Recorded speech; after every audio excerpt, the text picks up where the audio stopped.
So I'm drawing my pilgrim. I'm drawing my pilgrim. I'm making my pilgrim brown. And my art teacher told me, "What are you doing? There were no black pilgrims." So of course I go home to my mother, and she said, "She told you what?" A SwitchPoint moment is a moment in time that fundamentally changes your life because of a connection you made with another human being. My name is Shawn P. Neal, and this is the SwitchPoint Project. And hey, SwitchPoint, we are back after a brief hiatus. I am so glad to be back with you, and really happy to be bringing you this guest this week, the great Danaya Azure. Now, Danaya is a globally featured Chicago jewelry designer, and she's the Chief Operating Officer at Nexxlegacy. It's a online podcasting and radio network, and she is just an amazing woman. We are going to dive deep into what has brought her into this space of creativity in her life, and we're also going to talk a little bit about race and racial relations and how that has impacted her as she's grown up and experienced this world. So really all together, an amazing conversation with Danaya. As always, I would love for you to just take a moment and give our sponsors a chance to tell you a little bit about what they do. That's what keeps us afloat here at the SwitchPoint Project. And we'll be back in just a few minutes with an interview with Danaya Azure. Thanks so much. We'll catch you on the other side.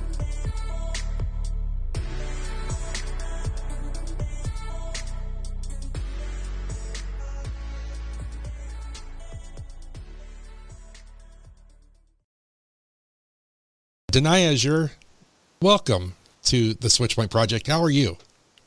I'm phenomenal. And yourself? Oh my goodness. If I had a tail, I'd be wagging it. That's what I've been telling people. I love it. I love it. You have got so many things that I wanted to talk to you about, but I'm just going to start out just by saying you're in the jewelry design business. Yes. Yes. You have got a podcast, and I'm just going to stop there because we're going to touch on a lot of this. But I'd really love to just kind of get a little background about you so our listeners can kind of start to understand you the way I have started to understand you. So tell me a little bit about where did you grow up? And, when you think about people who influenced you early in life, who are some of those people? I grew up in Chicago, born and raised in the North Side in Rogers Park.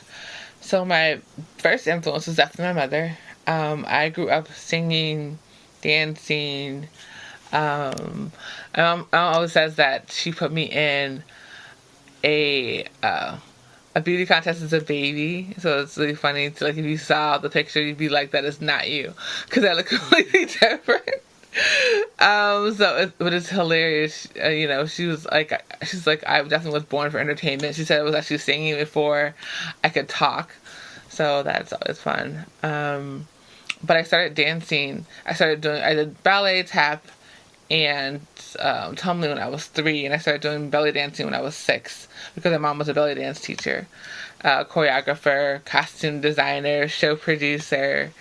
And so I would have my classes on one side of the studio, and then I'd go over after my class and go visit mom, watching her do her classes.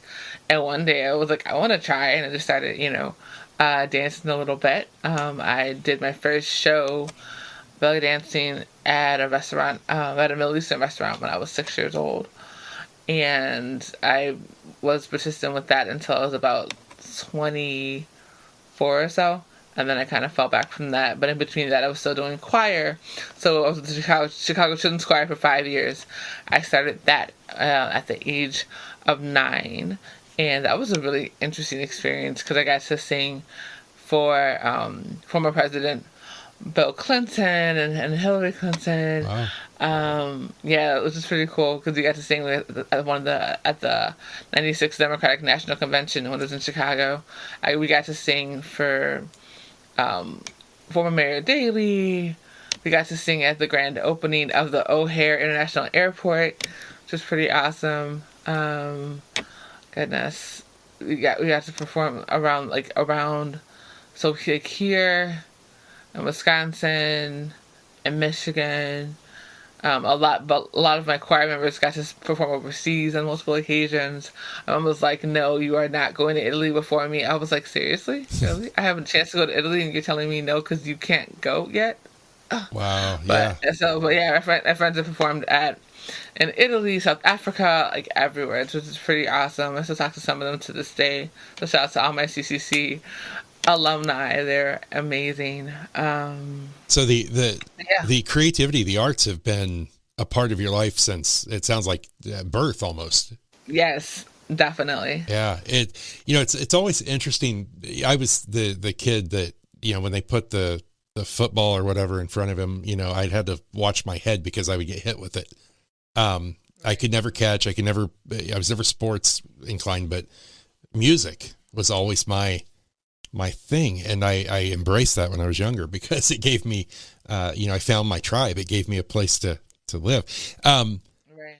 I heard on an interview, and I told you about, prior to coming in live here, I told you that I really wanted to talk to you about something that I found fascinating in your early childhood. You said that a teacher that you had, and correct me if I'm wrong, in second grade, had told you, when you were studying, There were no black pilgrims. yeah, you were studying history, and that was kind of the message that was given. That's not even it. It was my art teacher. It was an art teacher. So, Really? It was an art teacher. So every time my mom had always instilled in me, she made sure that I had black dolls. She made sure that that I play with my black dolls as equally as much as I play with my white dolls. She was very, very, very insistent on this. So like everything that I did, if I'm drawing something, I wanted to reflect to look like me. So I'm drawing my pilgrim. I'm drawing my pilgrim. I'm making my pilgrim brown. And my art teacher told me, "What are you doing? There were no black pilgrims." So of course I go home and tell my mother, and she said, "She told you what?" Yeah. Wow. And so she came to the school and spoke to that teacher and the principal and informed them that it was that now she had to inform her 8-year-old daughter about slavery and all of that because you idiots told her that there were no black pilgrims. She was trying to wait to have that conversation. So she was, Wow. and in her words, she told them, both my art teacher and my principal at the time, she said, my daughter will never look at your white face the same again. Thank you for that. Yeah. And that's to my point. I mean, because when you're that young, that completely, we're already trying to figure out, who we are and how we fit into this world. And then how do you feel that? Well, that's not, see, the funny part is that's not the first time I experienced racism. The very first time that I can remember was when I was 6. And we were at a hotel because my mom had a show, and there was a hotel in the suburbs. And mind you, I had been taking swimming classes since I was 3 years old, so like I knew how to swim. So like I'm in the water, and there's this little white girl, and she was like, "I didn't know black folks could swim." Again, I'm 6, so Yeah. I look at my parents and I'm just like, "What just happened here?" And her parents are mortified because they know that was the wrong thing for her to say right then and there. But that was the first time that I can remember specifically. Mom told me there were other instances when I was little, but that was the one that I remember specifically. So it's funny. I had a lot of my incidents with racism came very, very early, which is why the very first song that I ever did was about fighting against racism when I was 9. Wow. 9 years old. No kidding. When you look at those experiences, and by the way, I want to give you a chance to share your response to that. But when you look at those experiences, how did that begin to shape you into the person you are now? I'm still an activist, not as much because I kind of fell back, when COVID hit, just because of the fact that it just got really, really insane. And I know myself. I'm 6'2", so that's one part. So like I'm very cautious about the things that I do now I'm very cautious about the environments that I go into. I knew that me being a part of the the the protests when after the George Floyd incident would not have done well for me because cops were just on one at the time, and so I didn't feel safe going out there the way that they were treating people, because I'm loud and I always stand out when it comes to a crowd, and that just at that time that wouldn't have worked. So, but I've been an activist since I was 7, because my dad was a postal worker for 40 plus years, and we used to deliver presents to some of his constituents. So I was like, doing charity work since I was like 7. Wow. It's amazing when you think about to be that age and to become so socially aware that you're willing to step out and be an activist at that age. What did that, as you look at today's climate, and I think, it's important because we don't hear enough about the things that we need to hear about in America. And I think we need more voices out there saying, this, just what you said, this is my experience as an 8-year-old child growing up in America. Mm-hmm. What do you think, or what can you say to a human being out there who maybe doesn't really understand the complexities of race relations and how those impact the day-to-day lives of anybody? I think the biggest thing is just to actually acknowledge that it exists. I think the problem with a lot of people is that they want to act like, oh, color doesn't matter and everyone is great, and what do you mean you guys get followed when you go to stores? Don't they do that to everyone? No, they don't. They don't have the employees literally following you every single step of the way as you're trying to shop, or come up to you 10,000 times when you told them, okay, I will call you when I'm ready. Like that's the new ploy. Not even the new ploy, but that's the thing that we've experienced is we'll go into a store like no, I'm good. I'll call you over when I'm ready, and then you get the same person or a group of people coming up 5 different times, and you're like, fall back. I said I would call you when I'm ready to purchase. If I need something extra, I know exactly what I'm looking for. I'm good. Those kinds of things. But it's almost to be expected at this point. But like I said, the biggest thing is just acknowledging that it's there and not just being like, what do you mean? Are you sure? Are you sure that you felt offended? Really? Am I sure that I felt offended? Really? But that happens constantly. The crazy part about the situation was it took the incident like George Floyd and Breonna Taylor for people to really get it. We've been saying it for years, but that's when they're like, oh, yeah, I get it now. I'm like, you don't have, because the misconception is that, oh, that person must have been violent, or that person must have been loud, or that person must have been disrespectful. No, that person just caught a cop on a bad day that didn't care about their job or how this is going to look when it comes out, because that wasn't their concern. Their concern was, getting the perceived bad person, even though they don't know if they did anything. They're going off of hearsay, which is a whole another problem. And of course, it's, and just that the way that whole situation was handled was horrible. Yeah. What do you think about, is there a need to really help people, educate themselves about themselves to dig into that self-awareness so that we can maybe get to a deeper level of what we're doing as a society, as a race, the human race? Absolutely. I think the biggest thing when it comes to the media perception and the way that kids are essentially brainwashed is something that's called the doll test. That really, really does. It does not matter what country you do it in. Doesn't matter what age the kids are. Doesn't matter what language they speak. It's always the same thing.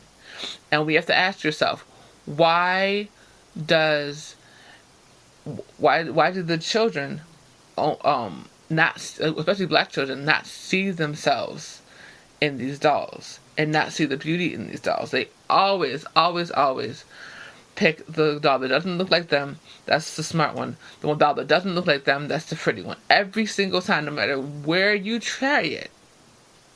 What is it that ingrains that into a child? That they think that they're not valuable. At that age, these kids are like 3 years old, can barely talk, you know what I'm saying? But they understand that the world says that they're not good enough. Right. That is something that needs to be examined. Because why is it that we're still doing the same test, it's the same results? There's something that we're still doing wrong that makes our children of color still not feel good enough. Just because of the color of their skin. Nothing based on how smart they are, based on how many books they read, it does not matter. They still, the first thing that they see is that the world is telling them that they're not good enough. And they haven't even started school. So imagine when they start school, how that harms them.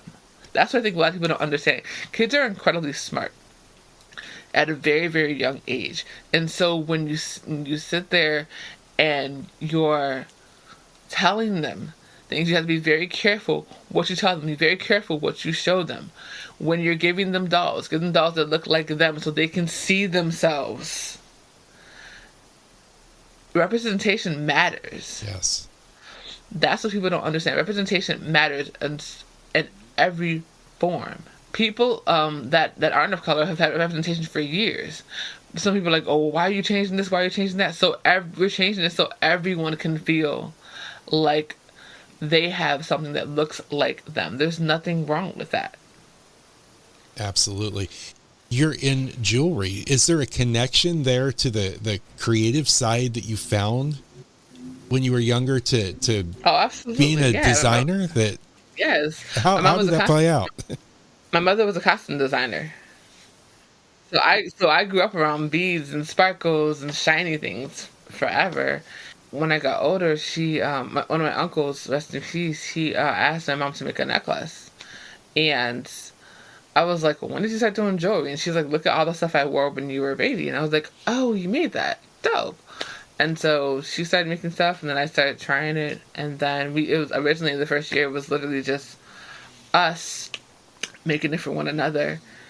And then my cousins were like, well, we want to try that. We want to wear some of that. And you should come to this event and sell.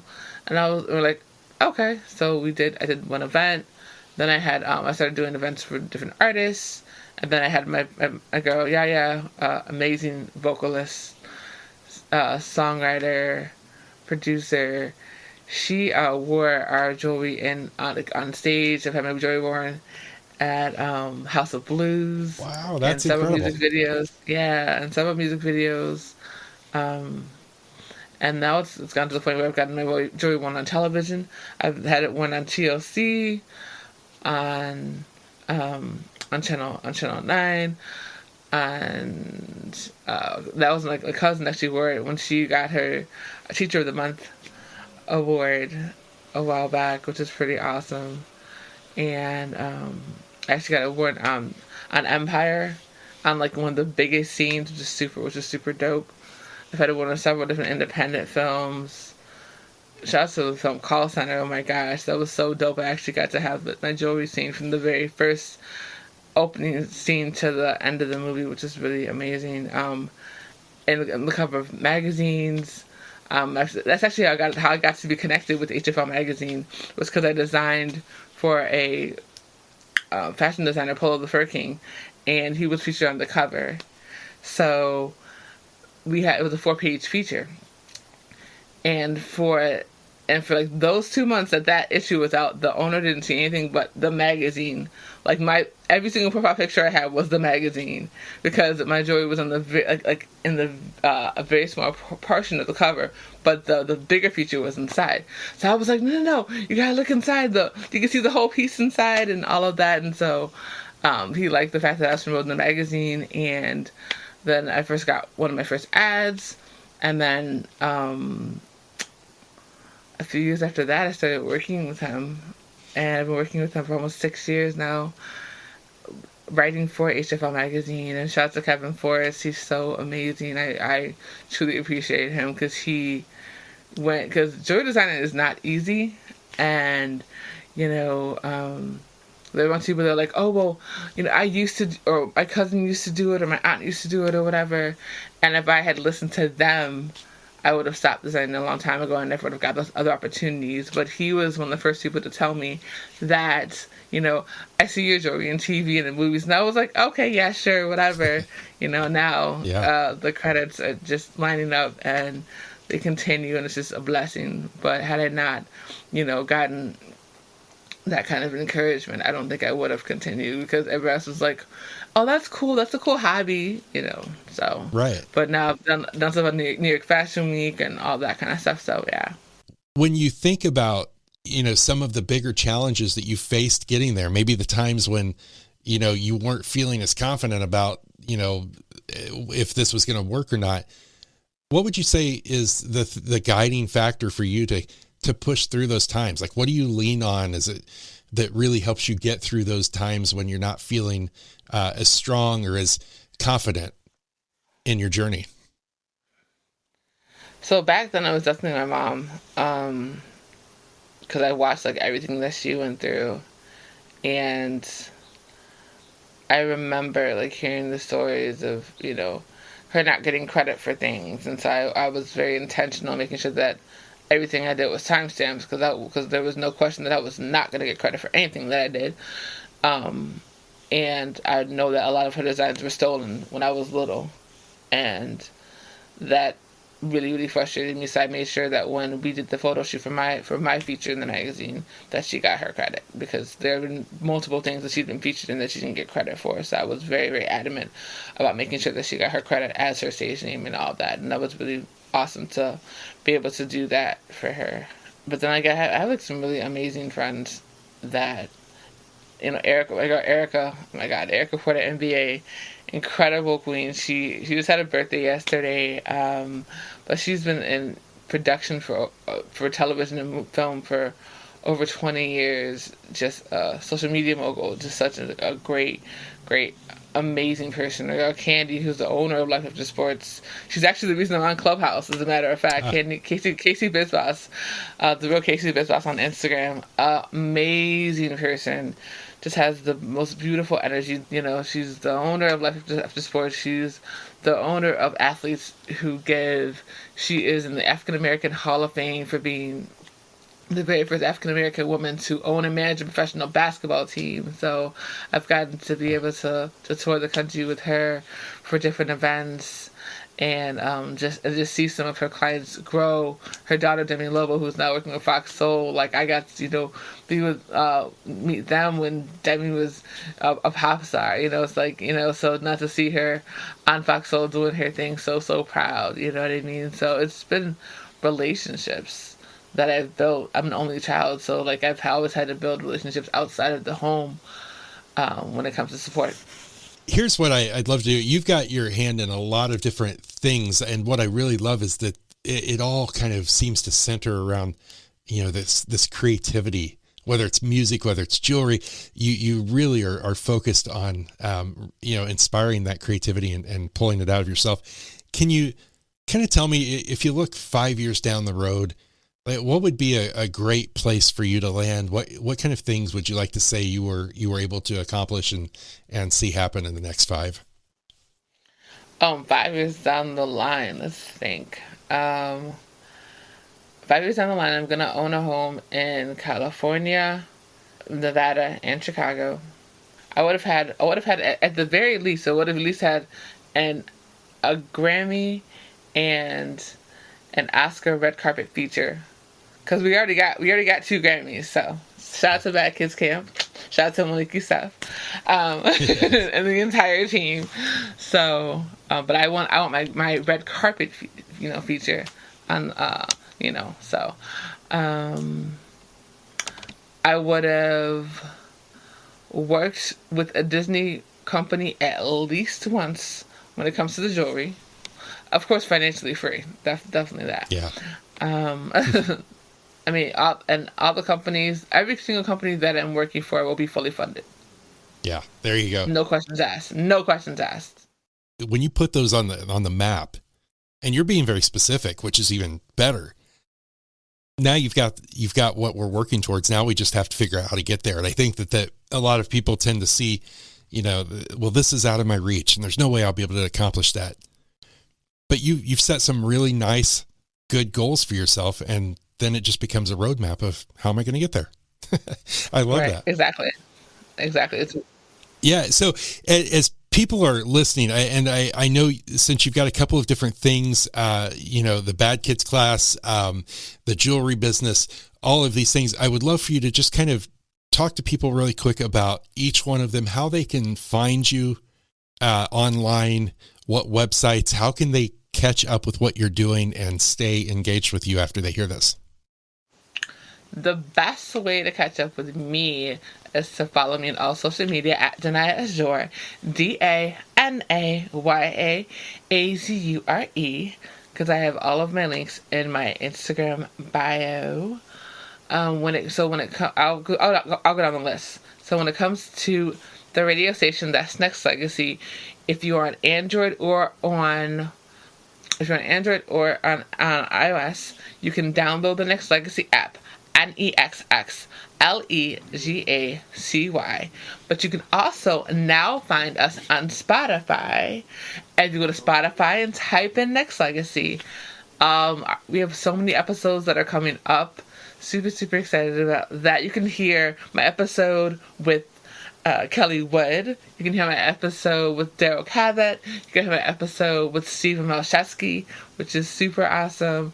So you can go ahead and check those out, and you can actually download them, so you can listen to them whenever you want.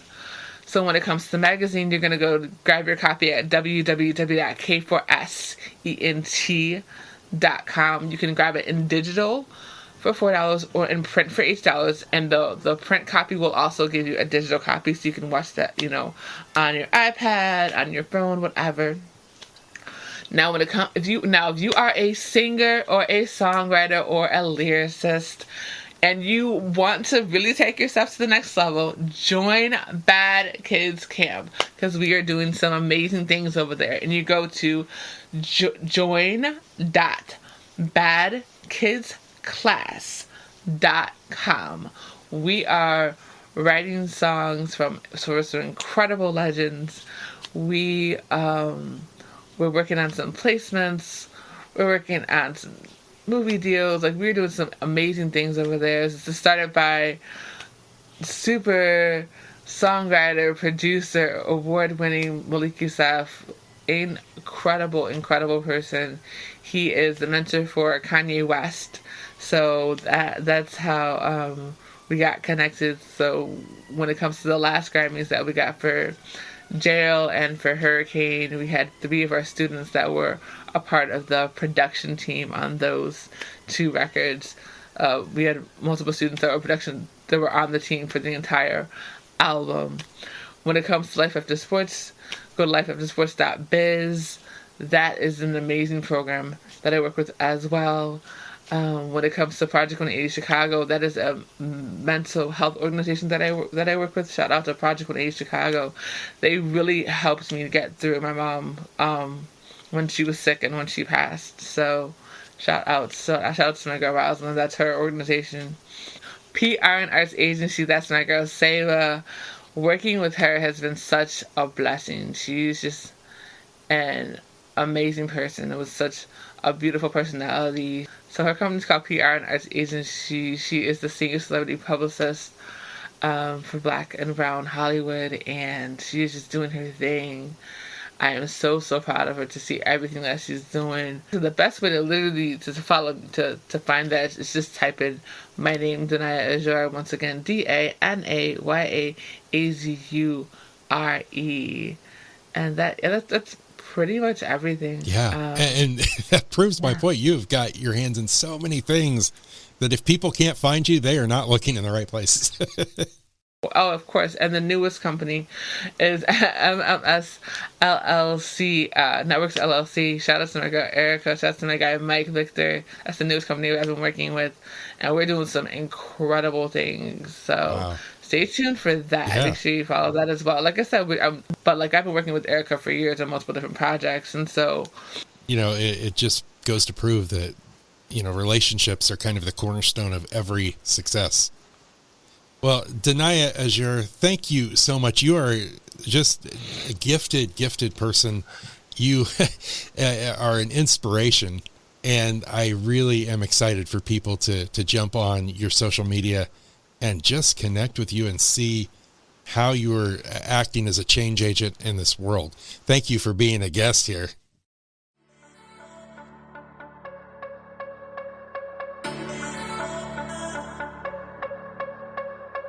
The SwitchPoint Project is part of the SwitchPoint Media Network.